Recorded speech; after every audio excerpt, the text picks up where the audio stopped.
আসসালামু আলাইকুম ওয়া রাহমাতুল্লাহি ওয়া বারাকাতুহু নাহমাদুহু ওয়া নুসাল্লি আলা রাসূলিহিল কারীম আম্মা বা'দ قال الله عز وجل في القرآن العظيم أعوذ بالله من الشيطان الرجيم بسم الله الرحمن الرحيم إن الصلاة تنهى عن الفحشاء والمنكر ولذكر الله أكبر لو كانوا يعلمون সুপ্রিয় দর্শক মণ্ডলী, মহান আল্লাহ রাব্বিক করিম নামাজের বিধানকে রেখেছেন, অর্থাৎ ঈমানের পরে নামাজের স্থান।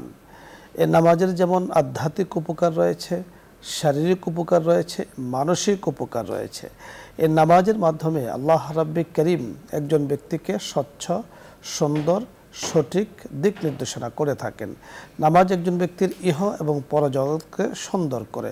নামাজ একজন ব্যক্তিকে সব ধরনের অশ্লীলতা, সব ধরনের কুসংস্কার, সব ধরনের শিরিক, সব ধরনের অন্যায় কাজ থেকে নামাজ বিরত রাখে।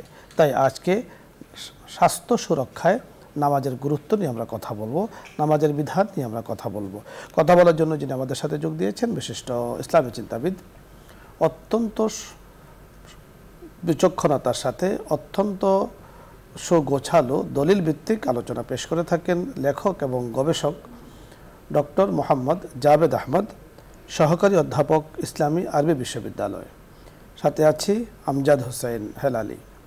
আসসালামু আলাইকুম ওয়া রাহমাতুল্লাহি ওয়া বারাকাতুহু। ওয়া আলাইকুম আসসালাম ওয়া রাহমাতুল্লাহ। শাইখ কেমন আছেন? আলহামদুলিল্লাহ ভালো আছি, আপনি কেমন আছেন? জি, আল্লাহ তাআলা ভালো রেখেছেন। আজকে আপনার কাছে আমরা জানবো যে স্বাস্থ্য সুরক্ষায় নামাজের বিধান, নামাজের গুরুত্ব। দেখুন, নামাজ আধ্যাত্মিকতা তো আমরা সকলেই জানি। সর্বপ্রথম যে বিষয়টি আমাদের ইয়াকিনের, ঈমানের অংশ, তা হলো নামাজ আল্লাহ পাকের হুকুম আদায় করতে হবে এবং আল্লাহ তাআলার যে ইসলামের 5টি স্তম্ভ, ঈমানের পরে নামাজের স্থান। তো নামাজের মাধ্যমে রব্বে কারীমের সাথে কিন্তু গভীর সম্পর্ক স্থাপন হয় এবং নামাজকে বলা হয়েছে হালাতুল মুনাজাত, আল্লাহ পাকের সাথে গোপনে কথোপকথন। তো এই নামাজের যেমন আধ্যাত্মিক উপকার রয়েছে, আত্মিক উপকার রয়েছে, শারীরিক উপকার রয়েছে। তো আপনার কাছে আমরা যে স্বাস্থ্যগত বিষয়গুলো, অনেক ডাক্তার বলে থাকেন যে নামাজের মাধ্যমে অনেক রোগ কিন্তু কম থাকে। নামাজের যে নড়াচড়া হয় এর মাধ্যমে মেধা তীক্ষ্ণ থাকে, নড়াচড়া হয় এর মাধ্যমে কিন্তু হার্ট ভালো থাকে। ডাক্তারদের ফর্মুলা আমরা দিনদার ডাক্তারদের কাছে আমরা এই ধরনের কথাবার্তা শুনেছি। তো আপনার কাছে আমরা বিস্তারিত শুনবো।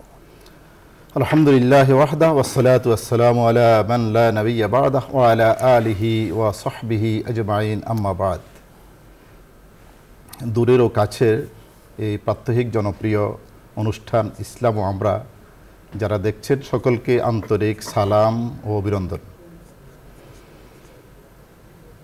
আমরা সকলেই অবগত আছি যে নামাজ বা সালাত আল্লাহ রাব্বুল আলামিনের যে একাত্মবাদ বা ওয়াহদানিয়ত, সেটা স্বীকার করে নেওয়ার পরে সর্বপ্রথম যেই ইবাদতের কথা মহান আল্লাহ রাব্বুল আলামিন বলেছেন, সেটার নাম হচ্ছে সালাত। এবং ইসলামের যে 5টি বুনিয়াদ বা ভিত্তি রয়েছে, তার মধ্যে দ্বিতীয় পর্যায়ে নামাজের কথা উল্লেখ করা হয়েছে। আমরা সাধারণত নামাজের যে ধর্মীয় দৃষ্টিকোণ, এগুলি কোরআন হাদিসের মাধ্যমে সবসময় আমরা আলোচনা করে থাকি।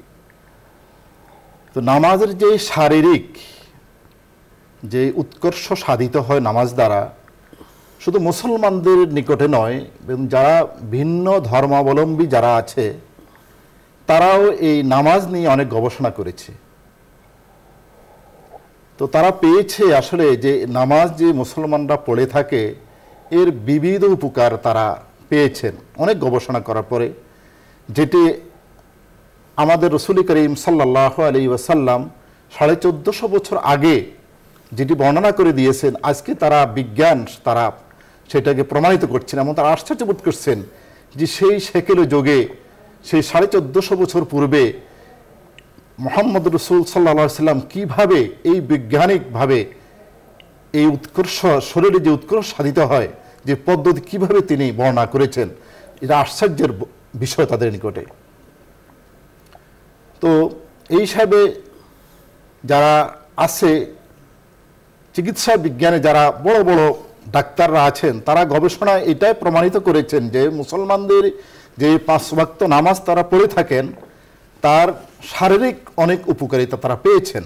এমনকি পাকিস্তানের এক ডাক্তার যিনি ফিজিওথেরাপি নেওয়ার জন্য ইউরোপের গিয়েছিলেন, মানে উচ্চতর গবেষণা করার জন্য, তখন ওনাকে যে ব্যায়ামের যে পদ্ধতিগুলি তারা শিখিয়েছেন হুবহু নামাজ, তখন তিনি আশ্চর্যবোধ করলেন যে এই যে নামাজ, এটা তো আমরা সেই পূর্বকাল থেকে আমরা চর্চা করে আসতেছি, অথচ এখন যারা ভিন্ন ধর্মের ডাক্তার আছেন, যারা ইহুদি কিংবা খ্রিস্টান বড় বড় ডাক্তার তারা রয়েছেন, তারা ঠিক একই ফর্মুলায় এখানে মুসলমানদের যে নামাজের যে পদ্ধতি, সেই পদ্ধতি তারা ব্যায়াম শিক্ষা দিয়েছেন।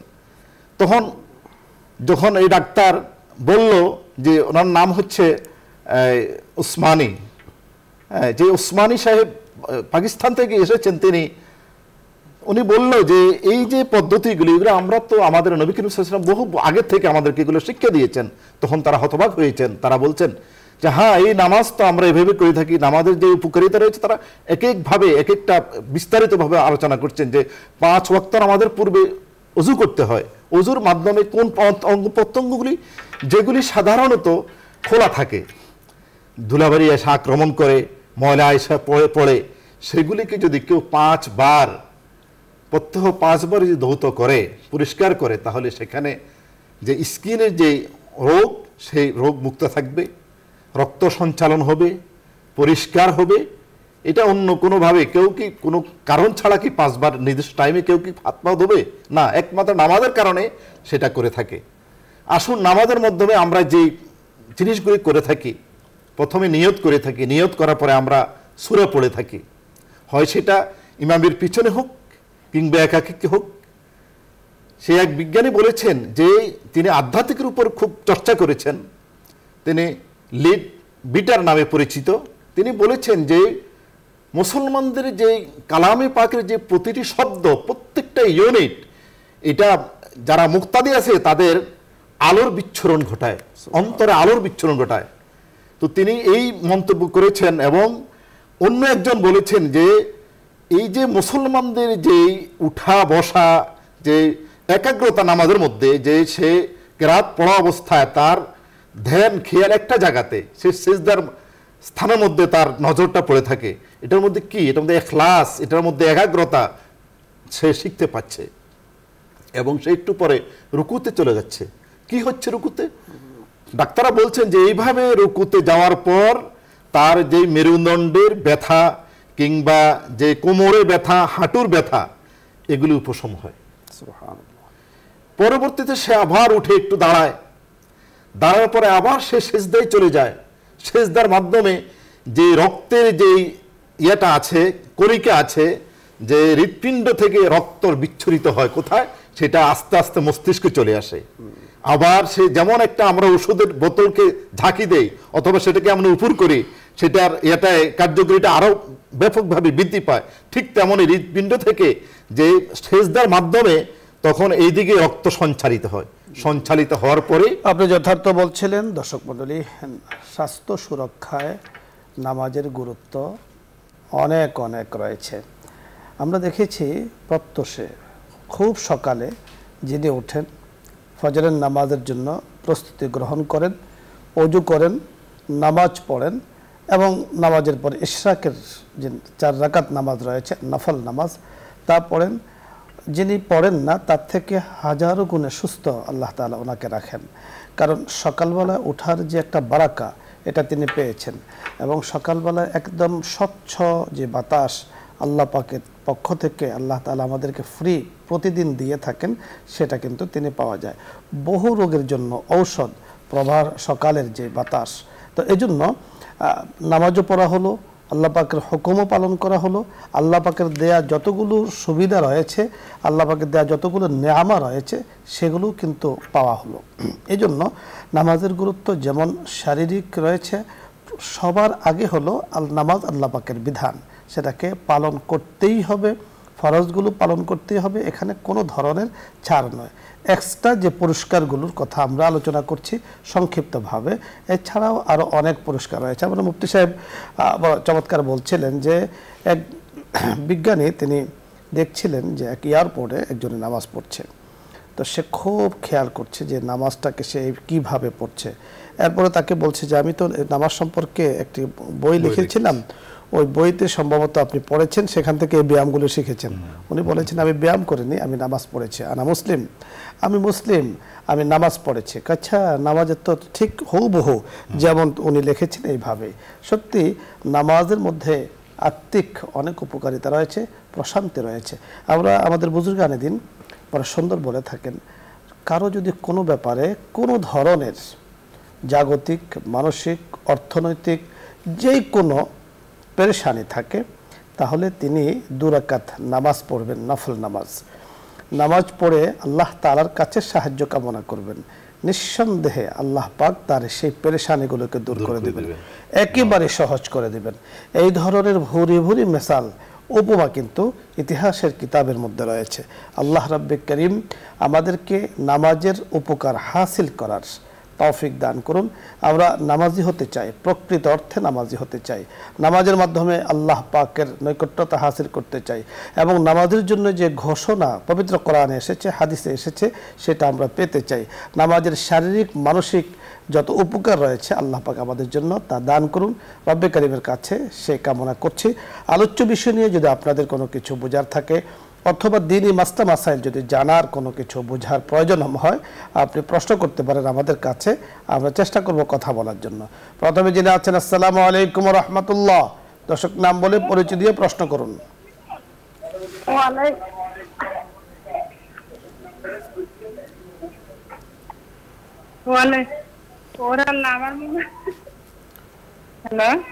প্রশ্ন করুন।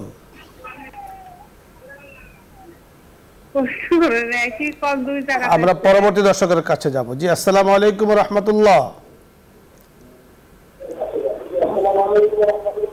ওয়ালাইকুম আসসালাম ওয়া রাহমাতুল্লাহ। জি, আপনি প্রশ্ন করুন।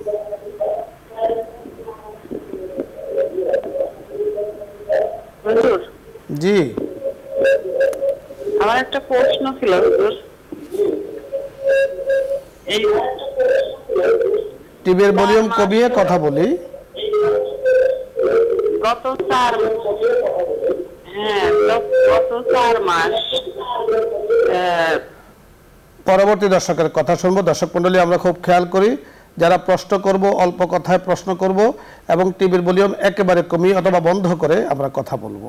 আল্লাহ তাআলা আমাদেরকে তৌফিক দান করুন। আশা করছি আপনারা বুঝতে পেরেছেন। যিনি লাইনে আছেন, আসসালামু আলাইকুম। দর্শক পরিচয় বলে আপনি প্রশ্ন করুন। আসসালামু আলাইকুম। ওয়ালাইকুম আসসালাম। হ্যাঁ হুজুর, আমার একটা প্রশ্ন ছিল। জি, মানে নবীর নাম নাকি শুধু হযরত মুহাম্মদ, মানে হুজুর বলতে হয় নবীর নামের আগে, এটা কি ঠিক আছে? হুজুর নাকি শুধু নবী? আপনাকে ধন্যবাদ। নামের অর্থ নিয়ে আমাদের এই অনুষ্ঠানে কথা বলা হয় না।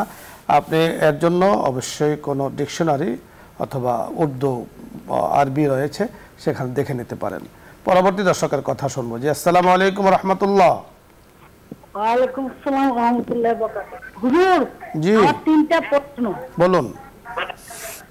এই যে মনে করেন এক সন্তান তার বাবা মাকে মানে নেশা খাওয়া অবস্থায় মারধর করে, কিন্তু তার পিতা মাতা মরার আগে তাকে নিজেই মাপ দিছে, ও মাপ চায়নি। হ্যাঁ, এটা কি তার আল্লাহ? আমরা বুঝতে পেরেছি। আপনার আরো দুটো প্রশ্ন আছে, টিভির ভলিউম বাড়িয়ে রেখেছেন, কথাগুলো বোঝা যাচ্ছে না। আপনি আরেকবার চেষ্টা করুন। যে প্রশ্নটি আপনার মাধ্যমে আমরা পেয়েছি, আপনি যেটা বলেছেন যে সন্তান পিতামাতার সাথে দুর্ব্যবহার করেছেন, বাবা মা ইন্তেকালের সময় ওকে মাফ করে দিয়েছে, কিন্তু সে মাপ চাইনি, তো এটাকে মাফ হয়েছে কিনা? আসলে সন্তান তো পিতামাতার অত্যন্ত আদরের। অনেক সময় দেখা যায় সন্তান বিপথে চলে যায়, সন্তান মাদক গ্রহণ করে কিংবা অন্য গর্হিত আরও অনেক কাজগুলি করে থাকে। তো সন্তান যদি পিতা মাতার মৃত্যুর সময় যদি সন্তানকে মাফ করে দিয়ে থাকে, এমন কোনো বেয়াদবি করে থাকে, তাহলে এটা সন্তান জন্য আশীর্বাদ। এটা অবশ্যই কিন্তু সন্তান। এখানে একটি কথা মোহতারাম আছে, সে কিন্তু মাপ চাইনি। তা ঠিক একটা আছে, বিষয় আছে। দেখুন, বিষয়টি হলো আসলে অনেক সময় বাবা মা সন্তানকে কোনোদিনও বৎসনা অথবা অভিশাপ দেয় না, এটা অন্তর থেকে অটো চলে আসে। সে যদি তার অনুভূতি, সে যদি ক্ষমা না চায় অথবা সে এটাকে ক্ষমা করাতে না চায়, তাহলে আপনি আমাকে যতই ক্ষমা করান, আমি তো আপনার কাছে ক্ষমা চাইনি, তাহলে তো এটাকে আসলে ক্ষমা বলে না। সন্তানকে পিতামাতা তাদের দায়িত্ব ওনারা পালন করেছেন, কিন্তু তার ভেতরে যে অনুভূতি, অনুশোচনা, যিনি ক্ষমা করবেন তিনি তো দেখছেন। ওনারা ক্ষমা করেছেন, কিন্তু এটা তো ক্ষমা করার দ্বারা ক্ষমা হবে না যদি রব্বে করিমের ফয়সালা না হয়। রব্বে করিম তো দেখবেন যে সে আসলে কোন পর্যায়ে আছে, তার উপরে ক্ষমাটা তো আল্লাহ পাকের অনেক বড় নিয়ামত, অনেক বড় রহমত। তো সে রহমত চায় না, সে রহমত পেতে চায় না, আল্লাহ পাকের কাছে চাই নেই, তো না চাইলে পাবে কিভাবে? তো এই জন্য আমরা বলবো তখন তার বুঝে আসেনি, চাইনি, এখনও সে বেঁচে আছে, তার জন্য সুযোগ আছে, সে আল্লাহ তাআলার কাছে ক্ষমা চাবে এবং পিতামাতার নামে প্রচুর দান, সদকা, দোয়া, খায়রাত ইত্যাদি করতে থাকবে। আমরা পরবর্তী দর্শকের কথা শুনবো। জি, আসসালামু আলাইকুম ওয়া রাহমাতুল্লাহ।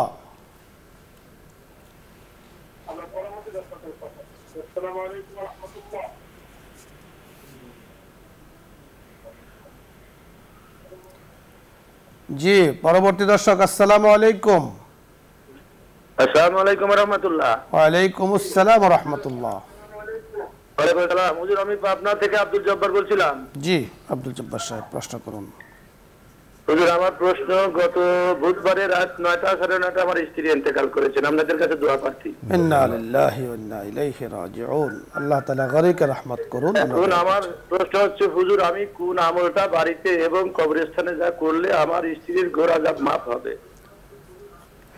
জি, খুবই গুরুত্বপূর্ণ একটি বিষয় আপনি জানতে চেয়েছেন। প্রথমত, আপনি আমাদের নিয়মিত এই অনুষ্ঠানের সাথে যুক্ত আছেন দর্শক, আপনার জন্য আমাদের সমবেদনা, ওনার রূহের মাগফিরাত আমরা কামনা করছি। আল্লাহ তাআলা যেন ওনাকে মাফ করে দেন। আপনি আমাদের এই পরিবারের একজন সদস্য হিসেবে আমরা দায়িত্ব মনে করছি আপনার স্ত্রীর জন্য দোয়া করা, আল্লাহ পাক যেন ওনাকে মাফ করে দেন। তবে ওনার কি করণীয় এখন তা জানতে চেয়েছেন। ওনার তো যেহেতু ওনার মন মানসিকতা আলহামদুলিল্লাহ অনেক ভালো, বোঝা যাচ্ছে যে স্ত্রী মারা গিয়েছে, এখন তার রুহের মাগফিরাতের জন্য, তার গুনাহ মাফের জন্য ওনার যে করণীয় সেটা হচ্ছে প্রথমেই নিজেকে আমলি হইতে হবে। এর পূর্বে ওনার যদি কোনো ওসিয়ত থাকে সেটা পূরণ করতে হবে। পূরণ করার পরে তার জন্য মানে মুর্দা যারা আছে, শুধু স্ত্রী নয়, যারাই আছে, মা বাপ, সকলের জন্য সকলে একটা জিনিস চায়, শুধু দোয়া। এবং এই দোয়া যদি কামিয়াব হয় কিংবা আল্লাহ রাব্বুল আলামিন যদি কবুল করে থাকেন, সেটাই তাদের পাওয়া, আর কিছু না। তবে এখানে কত হলো, নিজে ওইভাবে ইসলামী জিন্দিগির উপর থাকতে হবে, নিজে আমল করতে হবে, এরপর ওনার জন্য দোয়া করতে হবে। এমন যাতে না হয় যেটা উনি কোনো আমল করবেন না আর স্ত্রীর জন্য দোয়া করবেন, এইসব দোয়া কিন্তু আল্লাহ কখনো কবুল করবেন না। মূল বিষয়টা তো ঠিক রাখতে হবে। জি, ফল পেতে হলে তো গাছ লাগাতে হবে, গাছ না লাগিয়ে তো আর ফল পাওয়া যাবে না। আপনি চিন্তা করেন যে আমি আম ফল খাবো, গাছ লাগানো ছাড়া আপনি বাগানে গিয়েছেন, কেন এসেছেন? যে আমি আম ফল খেতে। গাছ লাগিয়েছেন না। তো ঠিক ইবাদতের ক্ষেত্র মৌলিক হলো যে ইসলামের যে 5টি স্তম্ভ, ঈমান, নামাজ, এগুলো ঠিক, এটা হলো মূল ঠিক রাখার পরে আপনি যা করবেন তাই ফলপ্রসূ হবে। দান করবেন সেটাও ফল দেবে, আপনি নামাজ পড়বেন সেটাও ফল দেবে, কিন্তু মূলটা আমাদের ঠিক রাখতে হবে। তো আমাদের দর্শক বন্ধু, আপনি যে বিষয়টি জানতে চেয়েছেন, আপনার স্ত্রীর জন্য আপনি কি করবেন, আপনি যে মূল ঠিক রেখে সকল কিছু আলহামদুলিল্লাহ আপনার ঠিক আছে, আমরা যতটুকু মুসলিম ভাই হিসেবে আমরা বিশ্বাস করতে পারি। আপনি প্রতিনিয়ত যথাসম্ভব চেষ্টা করবেন প্রতিদিন একবার ওনার কবরের পাশে গিয়ে সূরাতুল ইয়াসিন তেলাওয়াত করার। কোনো ব্যক্তি যদি সূরাতুল ইয়াসিন তেলাওয়াত করে কবরের পাশে গিয়ে, তাহলে শুধু ওই যার জন্য তেলাওয়াত করেছেন তা নয়, এই কবরস্থানে যত মানুষ আছে আল্লাহ পাক অন্তত ওই দিনের জন্য তার কবর আযাবকে বন্ধ রাখেন, এই ধরনের কথা পাওয়া গিয়েছে। তো এই হিসেবে আপনি সূরাতুল ইয়াসিন কবরের পাশে গিয়ে তেলাওয়াত করতে পারেন অন্তত প্রতিদিন একবার, যতদিন সম্ভব হয়। প্রতিদিন আপনি জরুরি একেবারে নয় যে আপনার হাজারো কাজ আছে তারপরেও আপনি পারছেন না, মানে এটা একটা নফল পর্যায়ে। আপনাকে মনে করতে হবে যে আবার জরুরি মনে করেন, তাহলে কিন্তু এটা আবার অন্য দিকে চলে যাবে। এজন্য আপনি চেষ্টা করবেন যে সূরাতুল ইয়াসিনটা কবরের পাশে গিয়ে তেলাওয়াত করার। আমরা পরবর্তী দর্শকের কথা শুনবো। জি, আসসালামু আলাইকুম ওয়া রাহমাতুল্লাহ।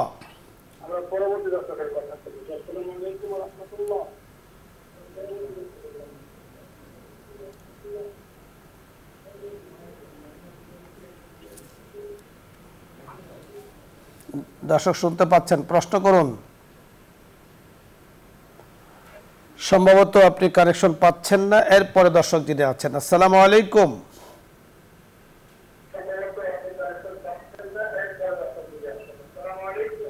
ওয়ালাইকুম সালাম ওয়া রাহমাতুল্লাহ। আপনি প্রশ্ন করুন। হুজুর, জি হুজুর আমার একটা প্রশ্ন আছে। জি বলুন। যে হুজুর, আমি ফজরের নামাজ কতক্ষণ পর্যন্ত পড়া যায়? ফজরের নামাজ, ধন্যবাদ আপনাকে। ফজরের নামাজ সূর্য ওঠার আগ পর্যন্ত পড়া যায়। এর জন্য আমরা প্রায় আমাদের এই অনুষ্ঠানে বলে থাকি যে আমাদের কাছে যারা আমরা নামাজি আছি স্থায়ী একটি ক্যালেন্ডারের ব্যবস্থা করি, অথবা বর্তমান মোবাইলে বিভিন্ন অ্যাপসের মাধ্যমে সেগুলো কিন্তু দেওয়া আছে, আপনি সেখান থেকে দেখে নেবেন। বর্তমানে 5টা 47-48 পর্যন্ত অক্ত থাকে। আপনি এরপরে সূর্য উঠবে, সূর্য ওঠার পরে ইশরাকের নামাজ, তবে 47-48 পর্যন্ত ফজরের নামাজ পড়া যায়। পরবর্তী দর্শকের কথা আমরা শুনবো। জি আসসালামু আলাইকুম ওয়া রাহমাতুল্লাহ। ওয়ালাইকুম আসসালাম ওয়া রাহমাতুল্লাহ। হুজুর, হুজুর আমি দুইটা প্রশ্ন রাখতে চাই আপনাদের কাছে। বলুন। বলুন। ওই আমার ছেলে বড় হয়েছে, কিন্তু তার বয়স 24 বছর চলে, কিন্তু সে নামাজ পড়ে না, সে আমার কোনো কথাও শোনে না, সে আমার সাথে যথেষ্ট সবসময় বেয়াদবি করে।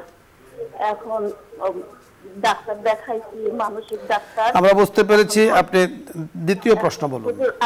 আরেকটা কথা, এখন একজন একজন একজন ওটা দিয়া গণনা করানোর পরে বলছে কি যে ওর গর্ভ থেকে পরি ওর সাথে। আমরা বুঝতে পেরেছি, ধন্যবাদ আপনাকে। আমরা পুরো বিষয়টা বুঝতে পেরেছি। দেখুন, এই ধরনের প্রশ্ন আমরাও বুঝি যে আসলে আপনার ছেলে 24 বছর হয়েছে, সে এখনও নামাজ পড়ছে না, অথবা হুকুম মানছে না, শরীয়তের কথাগুলো মানছে না, আপনাদের হক আদায় করছে না। এক্ষেত্রে শুধুমাত্র তাকে দোষারোপ করলেই হবে না, ছোটোবেলায় যথাযথভাবে তাকে দিন তালিম দেওয়া হয়েছে কিনা এটা একটা দেখার বিষয়, এটা বোঝার বিষয়, 1 নম্বর বিষয়। দ্বিতীয় বিষয় হলো, আপনি বলেছেন যে মা বাবার উপরে অত্যাচার করে, তো মা বাবার উপর অত্যাচার করা যে হারাম এটা হয়তো বা সে জানে না, অথবা জেনেও সে বুঝে না, অথবা বুঝেও সে বোঝার চেষ্টা করে না। তৃতীয় বিষয় হলো, আপনাকে কেউ বলেছেন যে সে মাতৃগর্ভ থেকে ধরনের হয়েছে, না, এটা আমরা অন্তত বিশ্বাস করি না। না, মাতৃগর্ভ থেকে মানুষ সাধারণত বিকলাঙ্গ হয়, অ্যাবনর্মাল হয়, প্রতিবন্ধী হয়, এই ধরনের হয়, বেনামাজি হয়, এই ধরনের কথা তো আমরা আসলে শুনিনি। সাহেব কি বলেন, আপনার কাছে আমরা শুনবো। না, এটা অবশ্যই যে আসলে আল্লাহ রাব্বুল আলামিন তো বলেছেন যে যখন ছেলে মেয়েদের বয়স 7 হবে তখনই নামাজের ট্রেনিং দিতে হবে, যখন 10 হবে তখন তাকে হালকা পড়ার কথা বলেছে। তো এটা কোরআনের ভাষা, এটা পূর্ব থেকে প্রত্যেকের পিতামাতা অভিভাবকদেরকে উচিত যে ছোটবেলা থেকে তাদেরকে গড়ে তোলা। তাহলে এই বয়সে 24 বছর বয়সে এসে এই সমস্যা হতো না। তো আমাদের উচিত আমরা আগে থেকে ছেলেমেয়েদেরকে এভাবে গড়ে তুলবো। এখনকার যে সিচুয়েশনটা রয়েছে, ছেলেকে অবশ্যই বলা, পিতামাতার কর্তব্য হলো তাকে নামাজ, রোজা বা ইসলামের যে দিক নির্দেশনাগুলি রয়েছে সেগুলি সম্পর্কে তাকে জানানো, আখেরাতের ভয় দেখানো, দুনিয়া ক্ষণস্থায়ী এই সমস্ত বিভিন্ন ওয়াজ নসিহত তাকে করানো, করিয়ে এভাবে তাকে ফিরিয়ে আনা। এবং এটা একটা দাওয়াতের মতো, দাওয়াত দিতেই থাকবে, তাকে বলতেই থাকবে। এটা পিতামাতার অবশ্যই কর্তব্য। আল্লাহ রাব্বুল আলামিন চাইলে অবশ্যই যে কোনো সময়। আপনি সুন্দর বলেছেন। আমরা পরবর্তী দর্শকের কথা শুনবো। আসসালামু আলাইকুম ওয়া রাহমাতুল্লাহ।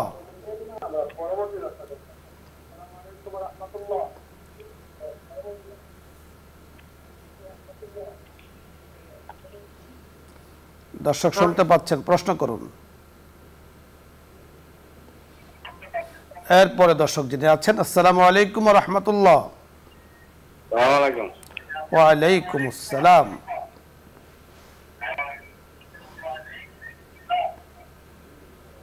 আপনি পরিচয় বলুন, প্রশ্ন করুন।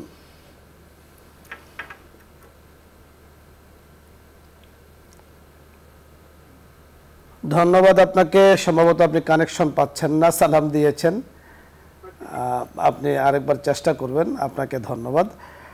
তবে দুঃখ প্রকাশ করছি যে আপনি প্রশ্ন করার আসলে সুযোগ পাচ্ছেন না, যেহেতু সমস্যা হতে পারে অনলাইনে। পরবর্তী দর্শকের কথা আমরা শুনবো। আসসালামু আলাইকুম ওয়া রাহমাতুল্লাহ। আসসালামু আলাইকুম। ওয়া আলাইকুম আসসালাম। আলাইকুম। ওয়ালাইকুম আসসালাম। ভাই অনেকদিন হলে আসার চলছেন, চেষ্টা করি পাই না, অনেক বহু বছর পর আমি এই চেষ্টা করে আজকে পেলাম। হ্যালো, আপনি প্রশ্ন করুন, আমি শুনতে পাচ্ছি। আচ্ছা, আসসালামু আলাইকুম। ওয়ালাইকুম আসসালাম, আপনি প্রশ্ন করুন। হুজুর, আমার একটা প্রশ্ন ছিল। আমি ছোটবেলা থেকে আগে আব্বা আম্মার কাছে শুনছি যে ফরজ নামাজের সময় 2 রাকাত প্রথমে পড়ার মানে সূরা ফাতিহা এবং আরো 2-3টা সূরা পড়লে তারপরে নাকি 2 রাকাতের সময় শুধু আলহামদুলিল্লাহ পড়লেই কি হয়ে যায়? জি, আপনি আব্বা আম্মার কাছে যেটা শুনেছেন ফরজ নামাজের জন্য 4 রাকাত বিশিষ্ট, ঠিকই শুনেছেন, আপনি শুনতে থাকুন, আমরা কথা বলছি, বুঝতে পেরেছেন। আব্বা আম্মার কাছে ফরজ 4 রাকাত নামাজ, প্রথম 2 রাকাত সূরা মিলিয়ে পড়বে সূরা ফাতিহার সাথে, আর শেষের রাকাত শুধু সূরা। এটা হয়তো নামাজের বিধানই তাই, ফরজ নামাজ এইভাবে পড়তে হয়। প্রথম 2 রাকাত সূরাতুল ফাতিহা সঙ্গে সূরা মিলানো, দ্বিতীয় 2 রাকাত শুধুমাত্র সূরাতুল ফাতিহা পড়ে নামাজকে শেষ করতে হবে। পরবর্তী দর্শক, জি আসসালামু আলাইকুম। আসসালামু আলাইকুম। জি ওয়ালাইকুম আসসালাম। আসসালামু আলাইকুম। ওয়ালাইকুম আসসালাম, সালাম নিয়েছি, আপনি প্রশ্ন করুন। হুজুর, আমি মোহাম্মদপুর থেকে জান্নাতুল ফেরদৌস বলছি। জি, আমরা আপনাদের নিয়মিত দর্শক। আমি আর আমার আম্মু প্রতিদিন আপনার অনুষ্ঠান দেখি। আমার আম্মু এখন অসুস্থ, আমার আম্মুর জন্য দোয়া করবেন। আর আরেকটা হুজুর, আমার প্রশ্ন হলো যে আমি বিবাহিত, ঠিক আছে, মানে আমি নিজে থেকে বিয়ে করেছিলাম, মানে আমার আব্বু আম্মু মানে সামর্থ্য ছিল না আমার বিয়ে দেওয়ার, সামর্থ্য ছিল না, এই জন্য আমি নিজে থেকে বিয়ে করি। বিয়ে করার পরে পরে আমার আব্বু আম্মু মেনে নেয়। আর যে মুহূর্তে আমি বিয়ে করছি, মানে আমার আব্বু আম্মু কোনো সামর্থ্য ছিল না যে আমাকে টাকা খরচ করে দিয়ে দিবে। মানে আমার নিজের থেকে বিয়ে প্রস্তাব এসেছিল, আমরা দুজন পছন্দ করে আমার গার্জেন পরে মেনে নিয়েছে। তাই থেকে আমার কোনো ভুল হয়েছে, এটা একটু কাইন্ডলি জানাবেন। জি, আমরা বুঝতে পেরেছি, ধন্যবাদ আপনাকে, বুঝতে পেরেছেন প্রশ্নটি। হ্যাঁ, মানে দুজনকে পছন্দ করে বিয়ে করেছে, পরে আব্বা আম্মু মেনে নিয়েছে, এটাই তো ওনার কথা। কোনো সমস্যা আছে কিনা? যদি এটা আসলে মূলত পছন্দর ব্যাপারটা, এগুলা অভিভাবকের মাধ্যমে বিয়ে করা এটাই উত্তম নিয়ম। এরপরেও যদি কেউ এভাবে বিয়ে করে ফেলে, সেটা বিয়ে হয়ে গেছে এবং পরবর্তীতে পিতামাতাও সেটা মেনেও নিয়েছে, হ্যাঁ, কোনো সমস্যা নেই। যদি বিবাহের যে শর্তগুলো আছে সেই শর্তগুলো অবলম্বন করে, অর্থাৎ বিবাহের মধ্যে প্রধানতম শর্ত হলো সাক্ষ্য থাকা। তো নিঃসন্দেহে যদি আপনারা কাজীর কাছে গিয়ে সেটা করেন, তো কাজী সাহেব সে পন্থাগুলো অবলম্বন করে নিশ্চয়ই রেজিস্ট্রেশন করেছেন, লিপিবদ্ধ করেছেন, তাহলে তো ইসলামের দৃষ্টিতে বিবাহ হয়ে গিয়েছে। তবে সন্তান যদি নাবালেগ হয়, বয়স হয়নি, সেক্ষেত্রে যদি নিজের বিবাহ নিজে করে নেয়, তখন পিতামাতা ইচ্ছা করলে এটাকে ভেঙে দিতে পারে। বালেগ হওয়ার পরে তখন আর মানে সে পর্যায়ে থাকে না, যেহেতু তার নিজেরটা সে নিজে পছন্দের, আল্লাহ পাক তাকে সে যোগ্যতা দিয়েছেন, অধিকার দিয়েছেন। কিন্তু সামাজিক যে এবং রাসূল আকরাম সাল্লাল্লাহু আলাইহি ওয়াসাল্লামের অনেকগুলো হাদিস রয়েছে যে অলির অনুমতি সাপেক্ষে বিবাহ করা, অলির পছন্দ মতে বিবাহ করা, এর মধ্যে সামাজিক একটা সৌন্দর্যতা, পারিবারিক একটা সৌন্দর্যতা, একটা মানে সুন্দর একটা পরিবেশ কিন্তু বিরাজ করে। এই নিয়মে আসলে করা একেবারেই অনুচিত, সামাজিকভাবে হোক পারিবারিকভাবেও হোক। পিতামাতা সন্তানকে বড় করেছেন, লালন পালন করেছেন, সুন্দর পাত্রী দেখবেন, বিবাহ করাবেন, একটা আনন্দ ফুর্তি হবে ঘরের মধ্যে। রাসূল আকরাম সাল্লাল্লাহু আলাইহি সাল্লাম বলেছেন আউলিমা লাউ বিশাত, বিবাহের মধ্যে অলিমা করো, যদি সেটা ছোট হয়, বকরি দ্বারা হয়। তো যেখানে শরীয়ত এইভাবে এলান আলিনু বিন নিকাহি ওয়ালাউ বিদ্দুফ, বিবাহের এলান করো, যদিও সেটা ঢোল দিয়ে বাজিয়ে হোক না কেন, তাহলে শরীয়তে আমাদেরকে এত সুযোগ দিয়েছে। কেউ আছে একেবারে সুযোগ এত বেশি নিয়েছে যে এটা কেউ 1-2 সপ্তাহ থেকে শুরু করে বিবাহের অনুষ্ঠানে বিভিন্ন গান বাদ্য ইত্যাদি, আর কেউ আছে একেবারে গোপন। দুটোটাই অনুচিত, একেবারে মাঝামাঝি পন্থা অবলম্বন করা যেটা শরীয়তে অনুমোদিত। আমরা পরবর্তী দর্শকের কথা শুনবো। আসসালামু আলাইকুম ওয়া রাহমাতুল্লাহ। ওয়ালাইকুম আসসালাম ওয়া রাহমাতুল্লাহ। আসসালামু আলাইকুম ওয়া রাহমাতুল্লাহ। আসসালামু আলাইকুম। ওয়া আলাইকুম আসসালাম। হুজুর, আমি একটা প্রশ্ন, এই নামাজে প্রথম 1 রাকাত নামাজ আর কি, প্রথম 1 রাকাত আমার সাথে আমি পাইলাম না। এখন না পাওয়ার পরে ইমাম তো দ্বিতীয় রাকাত হয়ে গেছে, দ্বিতীয় রাকাতে আমি 1 রাকাত পাইছি, প্রথম 2 রাকাত, প্রথম যে 2 রাকাত তার 1 রাকাত পাইনি। তা আমি আত্মীয়াতু কি ওনাদের সাথে আদা আত্মীয়াতু করব? জি, আমরা বুঝতে পেরেছি নামাজের সাথে সম্পৃক্ত খুবই গুরুত্বপূর্ণ একটি মাসআলা আপনি জানতে চেয়েছেন। এক্ষেত্রে মোহতারামার কাছে আমরা উত্তরটা শুনবো। জি, উনি 1 রাকাত পান নাই, উনি 1 রাকাত পান নাই, 1 রাকাত তো ওনাকে সতর্কভাবে পড়ে নিতে হবে। বাকি উনি বলতেছেন যে আত্তাহিয়াত উনি পড়বেন কিনা। হ্যাঁ, উনি আত্তাহিয়াত পড়বেন, পড়ে এরপরে বাকি নামাজটা তিনি একইভাবে 1 রাকাত পরে পড়ে বাকি যে আবার আত্তাহিয়াত পড়তে হয় সেটা শেষ করে নামাজ সালাম করবেন। আপনি সুন্দর সমাধান দিয়েছেন। দেখুন, আপনি ইমামের ইক্তেদা করেছেন, জামাতে শরীক হয়েছেন, তো আপনার ইমাম এখন কি করছে? খুব সহজ বিষয়। আপনার ইমাম এখন আত্তাহিয়াত পড়ছে, অর্থাৎ উনি আত্তাহিয়াতুতে আছেন। তো যেহেতু উনি আত্তাহিয়াতুতে আছেন সেহেতু আপনি আত্তাহিয়াতু পড়বেন, সহজ বিষয়। যেহেতু আপনি বলতে চাচ্ছেন যে আপনার হয়েছে 1 রাকাত, ইমামের হয়েছে 2 রাকাত, তাহলে আপনি আত্তাহিয়াতু পড়বেন কেন? এজন্য যেহেতু ইমামের অনুসারী আপনি। আবার এখানে আপনার পুরস্কারও আছে। সে পুরস্কার কি? ইমামকে যদি আপনি এই রাকাতে, যে রাকাত আপনি পেয়েছেন, এই রাকাতে যদি রুকুতে পাইতেন আর আপনি সে রুকুতে শরিক হয়েছেন, তাহলে ইমাম সাহেব যা আগে যা পড়েছেন সেটাও আপনার পড়া হয়ে যাচ্ছে, কারণ আপনি এই রাকাত পুরোটাই পেয়ে গিয়েছেন। তো সুযোগ অনেক কিন্তু আছে। আর শেষ রাকাতে আপনি যেটা বলেছেন 1 রাকাত যে পড়বেন, যেই রাকাত আপনার ছুটেছে, যে অবস্থায় ছুটেছে ঠিক ওই অবস্থায় আদায় করবেন। সূরাতুল ফাতিহা সঙ্গে সূরা মিলিয়ে ওই রাকাতকে কমপ্লিট করে নামাজ শেষ করবেন। পরবর্তী দর্শকের কথা আমরা শুনবো। জি, আসসালামু আলাইকুম ওয়া রাহমাতুল্লাহ। ওয়া আলাইকুম সালাম।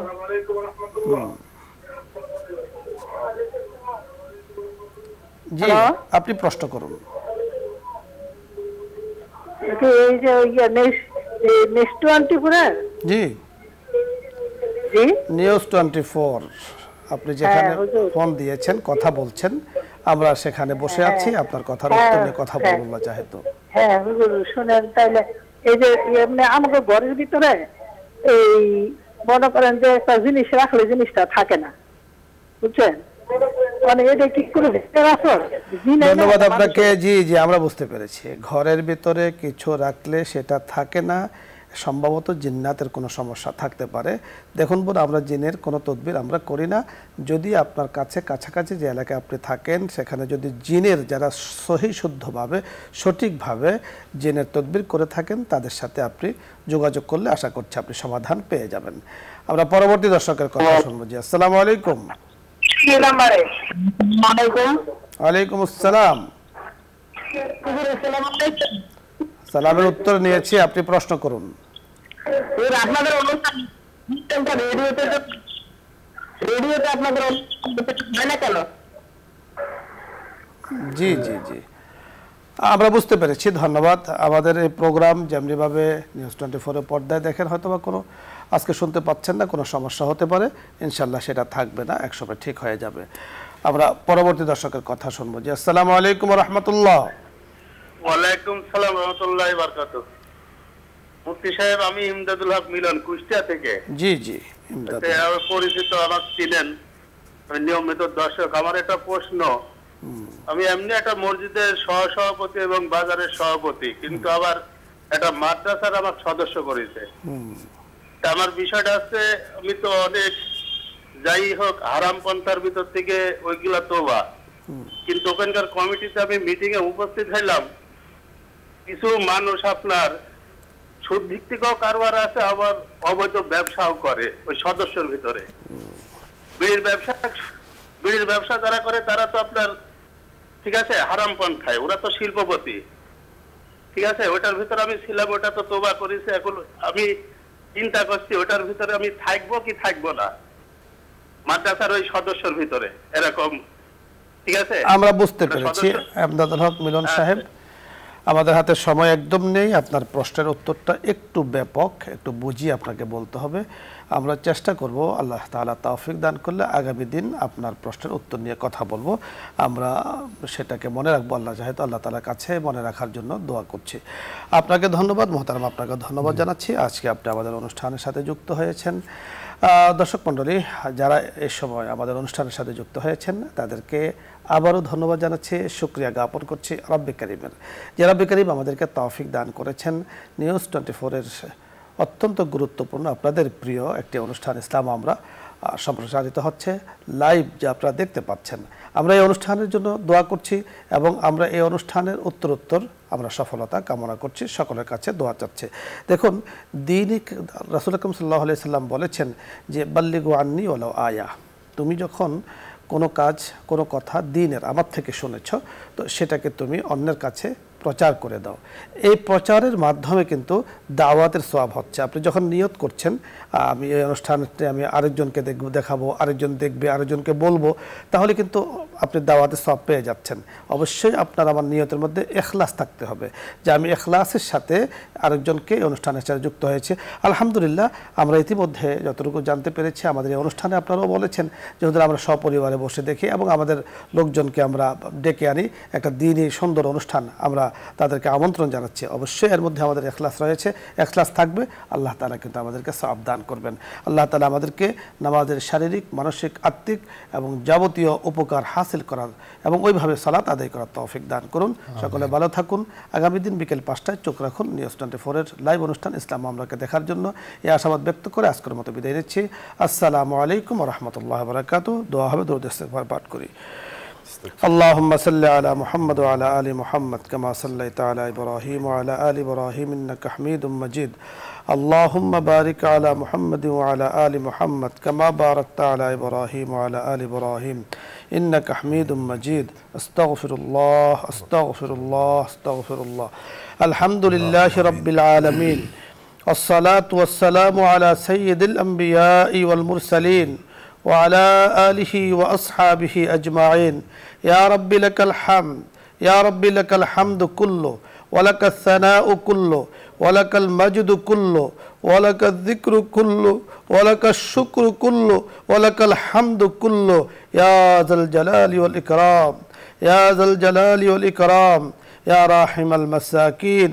رب ارحمهما كما ربياني صغيرا، رب ارحمهما كما ربياني صغيرا. या अल्लाह, या रहीम, या करीम, मौला करीम अपने दयामय, अपने रहमान, अपने रहीम, या अल्लाह अपने करीम, अपने सत्तारुल उयूब, अपने गफ्फारुज जुनूब, मौला करीम मेहरबानी करे আমাদের সকলের জীবনের সকল গুনাহগুলোকে আপনি maaf করে দেন। মৌলা করিম, যে অনুষ্ঠানে বসে আপনার শাহী দরবারে হাত তুলেছি, নিউজ 24-এর লাইভ অনুষ্ঠান, ইয়া আল্লাহ, কত মানুষ ইয়া আল্লাহ অনুষ্ঠানের সাথে বসে আছেন, হাত তুলে আছেন, আপনার রহমত কামনা করছেন। আপনার অনেক বান্দাবন্দি জগতের বুকে ছিলেন, আজকে নেই। মাওলা করিম আপনার ডাকে সাড়া দিয়ে কবরে চলে গিয়েছেন। মাওলা করিম আত্মীয় হারা, স্বজন হারা মানুষগুলো বুঝতে পারে স্বজনের ব্যথা কষ্ট কি। ইয়া আল্লাহ, আপনি সব কিছু জানেন, বুঝেন। মেহেরবানি করে বাবা মা, আত্মীয় স্বজন যারা ইন্তেকাল করেছেন, মাওলা করিম কারো স্ত্রী, কারো স্বামী, কারো বাবা, কারো মা, কারো সন্তান, মেহেরবানি করে সকলকে আপনি মাফ করে দেন। ইয়া আল্লাহ, এই পরিবারকে নিউজ 24-এর ইসলাম আমরা এই পরিবারের সাথে আমরা যারা যুক্ত আছি, ইয়া আল্লাহ আমাদের যুক্ততাকে আপনি কবুল করে নেন। দুনিয়া আখিরাতে মাওলা করিম কল্যাণের ফয়সালা করে দেন। রিজিকগুলোকে আপনি বাড়িয়ে দেন, অভাবগুলোকে দূর করে দেন। কত মানুষ পেরেশানিতে আছে, ইয়া আল্লাহ কে কোন পেরেশানিতে আছে আমরা কেউ জানি না, আপনি জানেন। মাওলা করিম মেহরবানি করে সকলের तमाम পেরেশানিগুলো আপনি দূর করে দেন। ইয়া আল্লাহ, আপনার দেয়া সুন্দর হায়াত, আপনার দেওয়া সুন্দর দুনিয়াতে আপনার হুকুম মোতাবেক যেন আমরা ভোগ করতে পারি, ইয়া আল্লাহ সেই তৌফিক আপনি দান করেন। ইয়া আল্লাহ, আমাদের দেশের জন্য আপনি সর্ব অবস্থায় খায়র ও কল্যাণের ফয়সালা করে দেন। মাওলা করিম সর্ব অবস্থায় খায়র ও কল্যাণের ফয়সালা করে দেন। মাওলা করিম যারা দেশের খেদমত করছেন, ইয়া আল্লাহ নেক হায়াত দান করেন। ইয়া আল্লাহ, ব্যবসায়ীদের ব্যবসাগুলোর মধ্যে আপনি বরকত দান করেন, চাকরিজীবীদের চাকরিতে আপনি বরকত দান করেন। ইয়া আল্লাহ, দিন মজুর দিনে খেটে কত কষ্ট করে জীবিকা উপার্জন করে ওনাদের হায়াতকে আপনি বরকতময় করে দেন। মাওলা করিম কৃষকদের কৃষি কাজে আপনি বরকত দান করেন। মাওলা করিম ইয়া আল্লাহ, যারা যে সমস্যায় আছে, মাওলা করিম কতভাবে দোয়া চাচ্ছেন, ইয়া আল্লাহ হুজুর কোন দোয়া করলে বিপদ মুক্তি পাওয়া যাবে, ইয়া আল্লাহ আমরা তাদের পক্ষ থেকে সকলের পক্ষ থেকে বলছি, ইয়া আল্লাহ দুনিয়া আখিরাতের तमाम বালা মুসিবত থেকে আপনি হেফাজত করেন। ইয়া আল্লাহ বসুন্ধরা পরিবার, মাওলাই করিম নিউজ 24-এর পরিবার, মাওলাই করিম ইসলাম আমরার পরিবার, তাম জাহানের উম্মতে মুসলিমার পরিবার, আমাদের দেশের মানুষগুলোর পরিবার, মাওলাই করিম যুগ যুগ ধরে যত মুসলিম পরিবারের মধ্য থেকে মাওলাই করিম আপনার বান্দাবান্দিরা আপনার ডাকে সাড়া দিয়ে কবরে চলে গেছেন, সকলের জন্য জান্নাতের ফয়সালা করে দেন, শান্তির ফয়সালা করে দেন, জাহান্নাম থেকে মুক্তির ফয়সালা করে দেন। মাওলাই করিম ইয়া আল্লাহ ইয়া করিম, আপনার হাবিবের বান্দা, আপনার হাবিবের উম্মত, আপনার বান্দা আমাদেরকে বানিয়েছেন। ইয়া আল্লাহ, আপনার হাবিবের শাফাআতের ফয়সালা আমাদের জন্য করে দেন। আপনার হাবিবকে স্বচক্ষে আমরা দেখিনি, মাওলাই করিম ইমানি হালাতে দেখলে আমাদের জন্য অনেক ভালো হতো, যেটা আমরা বুঝতে পারি, কিন্তু অনেক বেশি মাওলাই করিম আপনার হিকমা, মাওলাই করিম আপনি পাঠিয়েছেন। আমরা আপনার এই অনেক পরে পাঠানোর উপরে মাওলাই করিম আমরা সন্তুষ্ট। মেহেরবানি করে জীবনে বারবার আমাদেরকে যাওয়ার তৌফিক দান করেন। আমিন। বিহুরমতি সাইয়্যিদুল মুরসালিন। আলহামদুলিল্লাহি রাব্বিল আলামিন।